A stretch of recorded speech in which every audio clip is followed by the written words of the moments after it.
भाजपचे राष्ट्रीय अध्यक्ष जे.पी. नड्डांच्या विधानासंदर्भातली पुढची महत्त्वाची बातमी। भाजपची ताकद कमी होती तेव्हा आम्हाला आरएसएसची गरज होती। आता आम्ही पक्ष आणि सरकार चालवायला सक्षम आहोत असं नड्डांनी म्हटलंय। जे.पी. नड्डांनी एका इंग्रजी वृत्तपत्राला मुलाखत दिली आणि त्या मुलाखतीमध्ये त्यांनी हे अत्यंत मोठं विधान केलंय।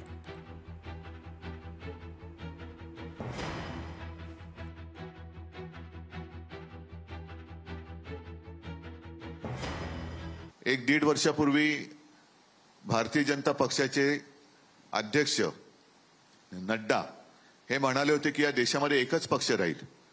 मी कालच माझ्या एका मुलाखतीत म्हटलंय की आम्हाला हे नकली सेना म्हणतात, उद्या आरएसएसला सुद्धा हे नकली संघ म्हणतील आणि योगायोग असेल काही असेल। खरगे साहेब आजच्या इंडियन एक्सप्रेसमध्ये नड्डा साहेबांची मुलाखत आलेली आहे, त्याच्यात त्यांनी म्हटलं की आता भाजपा हा स्वयंपूर्ण झालेला आहे, त्याला आरएसएसची गरज नाही। म्हणजे आता पुढच्या वर्षीचं 100वे वर्ष म्हणजे 16वे वर्ष धोक्याचं म्हणतात तसं संघाला 100वे वर्ष धोक्याचं होते की काय, कारण संघाला सुद्धा हे नष्ट करून टाकतील आणि हेच एक कल्ली कारभार हा संपूर्ण देशामध्ये चालू ठेवतील। ही हुकुमशाहीची नांदी आहे। मला वाटतं हे आपण जे स्टेटमेंट सांगतायत असं असू शकत नाही।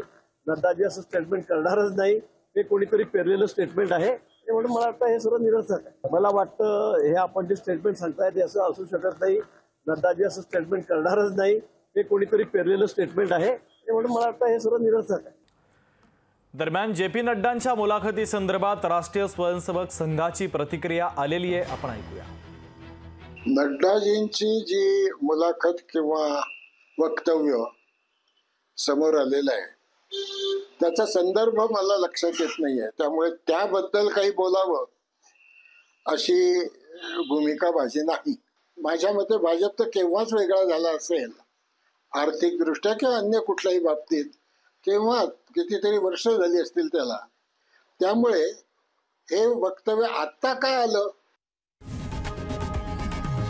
लोकशाही मराठी ऐका, पहा, जागरूक रहा।